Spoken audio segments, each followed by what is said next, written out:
Hello there everybody and welcome back to East. Last video we defeated the second boss of Darm Tower with a little bit of difficulty, but eventually we were successful. And after doing so, we were able to obtain the rod, which is going to allow us to advance on further. And we also picked up our second book of East, the second of 3 in this area. Now that we have the rod, we can head back to floor 13, and we will now be able to attempt the mirror puzzles on that floor. This area can be very confusing, but luckily I've done this so many times that I know exactly where to go. First things first is that in that chest is our silver armor. That is the last piece of equipment that we are missing, and we very badly want to get that back. I would recommend picking that up 100%. When you have the rod, you don't have to equip it. Just having it in your inventory is enough to be able to complete the puzzles. So let's take the first mirror. The only mirror that you're able to take to actually get into the mirror maze. And then we're going to head south, as far south as we can go, ignoring all the other mirrors along the way. Take the southernmost mirror. Again, head south and take the southernmost mirror in this area. And then once you get to this floor with these two caped enemies, follow it and take the only available mirror, and that will bring you right to the chest with the silver armor inside. And the good news about that is we're able to open the chest from the back or the side, so you're not even required to fight the enemy in order to grab that. And then taking that mirror in that room will warp us back to the beginning of the maze. So I'm going to go outside on the balcony and heal up. And then I'm going to make sure to equip my silver armor. It's good to have that back. And we can now go back through the maze and get on through this area and move on to the next floor. So again, we're gonna go into the maze using this mirror.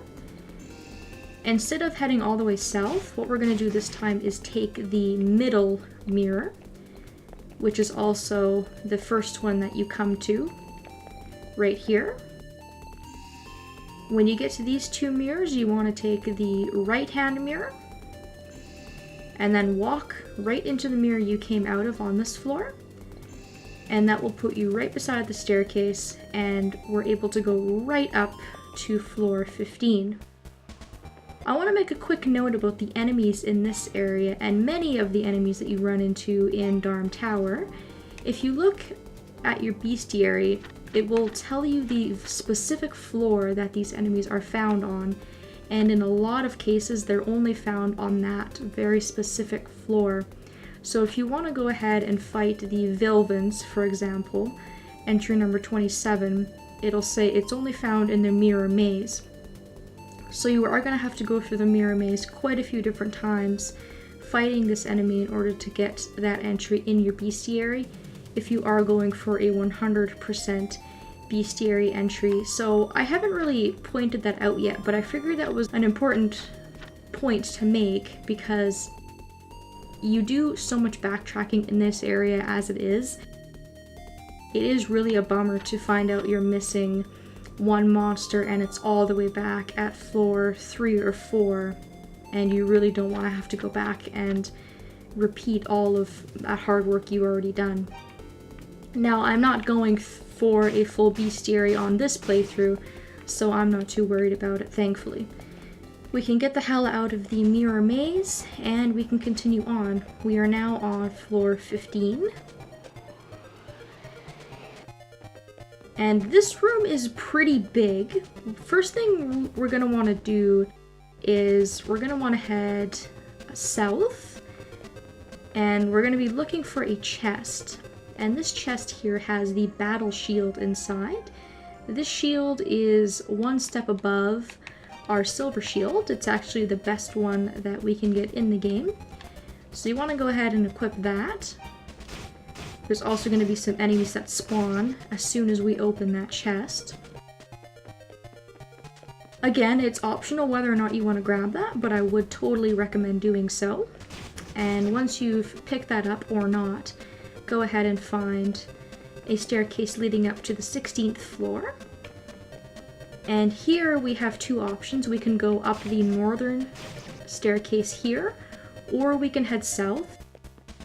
I would head south. You can go up the northern staircase for now, but that's just going to create a lot of work and a lot of backtracking, so we're going to avoid that for the time being. We want to try and do as little as possible in this very, very long dungeon. And when you come to the end of the southern part of that floor, it'll bring you out to the sky bridge. You can restore your health here, and the sky bridge connects to the Annex, and this is where that young girl is being held, so we're going to need to keep an eye out for her. So make your way through the cells, and you'll know where the door is because there's going to be a little bit of light shining into the room. You'll be able to walk into the wall and go up the stairs. Now up here there's a door, and we're not able to open it. This is the door that Reba was talking about, something about how only someone with an evil heart can open it. And this is where our evil ring comes into play. This is where you want to equip this, because equipping this is going to allow us to open up that door. However, if you equip it without the proper protection, it will kill you. So before equipping that, makes absolutely certain that you have the blue necklace equipped. This will allow you to equip the ring without getting yourself killed. So go ahead and equip the ring, and then walk up to the door, and it will open for you. And as soon as you have done that, you can go ahead and unequip the ring, because you won't need it anymore. And inside, there is indeed a young girl. It's Rhea, actually, someone we've already met before. Oh, Adol, it's me, Rhea, the troubadour. Do you remember? I had faith that you would come. I let myself be captured. I knew no other way to find you, and there was something I had to tell you. It's in regards to the man who ultimately locked me in this room. His name is Darkfact. He is a fearsome man of ill intent who wears a jet black cape to intimidate those around him. He means to use the power of the monsters to exercise control over all of Asteria. He may even aspire to conquer the entire world. Adol, you possess the books of Ys, do you not? Should Darkfact acquire these books, the world would suffer consequences most dire. Please, you must somehow put a stop to his evil ambitions. Very few people in the world are capable of reading the books of Ys anymore. You, more than any, have earned the right to do so. Please, take this with you. It will grant you the power to read the ancient language of Ys. And she will give us the monocle. I don't know why or how she got a hold of that, but I'm grateful. When you have read all 6 of the books, the full scope of the legends shall become known. Adol, please uncover the truth.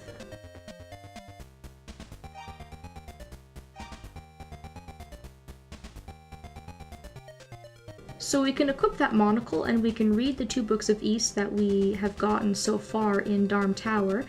But before you read those books or equip the monocle, make absolutely certain that you've unequipped the evil ring, because if you unequip the blue necklace while still wearing the ring, it will kill you. Now luckily I have already unequipped the ring, so let's go ahead and switch to the monocle. And when you have that equipped, you can go ahead and try to read the books of Ys.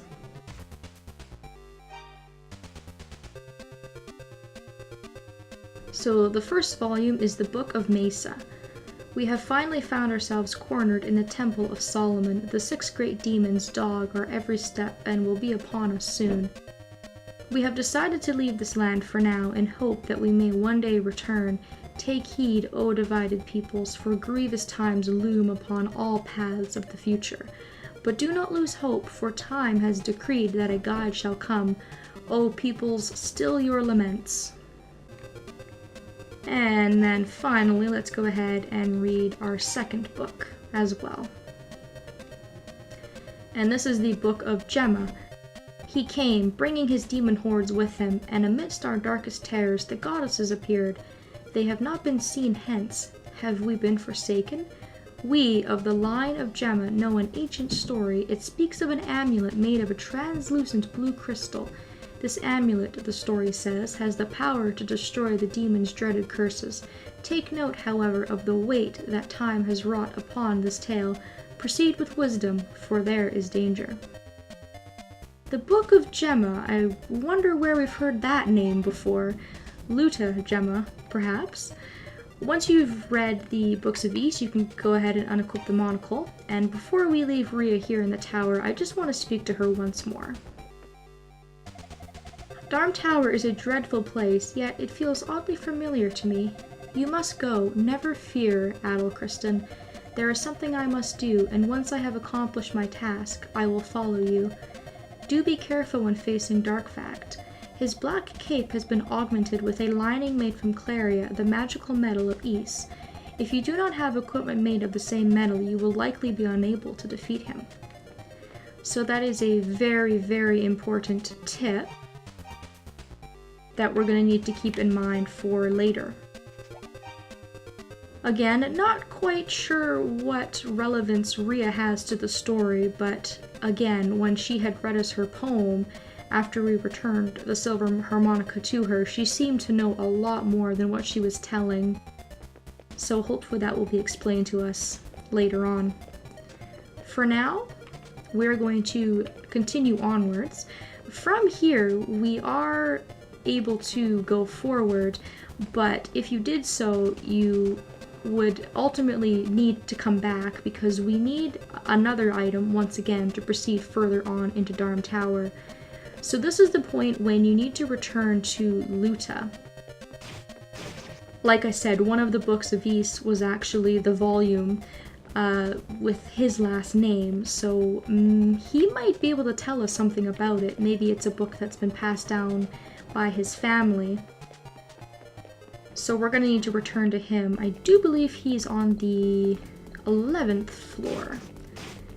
We did visit him in a previous video, and I had pointed out that we would be returning to him at a later date, and of course now is the later and required date to go and see him. So you need to stumble around the puzzle maze here, find your way back to the entrance, and do a bit more backtracking. So a lot of interesting story parts coming up. We're meeting all sorts of interesting characters in the tower. For such a dangerous area, there are quite a few people here, which is good, I think, because we wouldn't have been able to get through the tower without these people's help. Everybody has had their own important role, so I guess it's a good thing. It's kind of like we've all been brought here by fate. Now we're back on the 10th floor, and we should be able to take the northern staircase, which will bring us to the corridor where we can find Luta. Now, when you return to Luta, he won't talk to you and give you anything important unless you've already read both of the volumes of Beast that you received in the tower so far. So if you're stuck and you can't figure out what to do, or Luta's not giving you any sort of clues or help, it's most likely because you haven't read the books yet. So after you've done that, you can go ahead and speak to Luta. The girl is safe. Oh, thank goodness. It's really quite odd. I've never met that girl before, yet I'm absolutely terrified for her. Wait, is that? Why do you have the Book of Gemma? That's my family's ancestral album. I lost it when I was a little boy, and I've always wondered where it may have gotten to. Back then, my father told me something. He said that the one who found all 6 books of Ys would be granted the power to bring peace to Asteria. Adol. This is another ancient heirloom passed down in my family, and I'd like for you to have it. And we get the blue amulet. Most likely the same one that was talked about in the book. My leg is a bit worse than I'd previously thought. I think I'll stay here in safety and rest for a bit longer. I'll be fine. You have to go, right? Don't you worry about me. Once my legs stop throbbing, I'll make my way out of here. You know, it's actually probably a good thing that his leg is injured because all of this has been caused by his sleepwalking. He does tend to get himself into quite a bit of trouble, so it's good that he's going to stay put and he's going to rest up. One interesting thing that you can do with Luta, just before I end the video off, is you can try and use a heal potion on yourself, which will also use the healing potion on him. So if you speak to Luta, he'll say that his leg is a bit worse, that whole dialogue. But if you're touching him or near him and you use the heal potion, you can see that the animation will also heal him as well as Adol. And then he'll say that his leg feels better than it did earlier.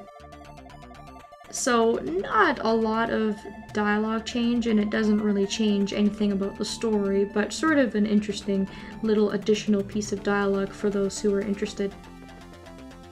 Now we have done pretty much everything that is required at this point in order to make further progress in Darm Tower, so what we're going to do is head back to floor 17 and we're going to climb even higher in the tower in the next video.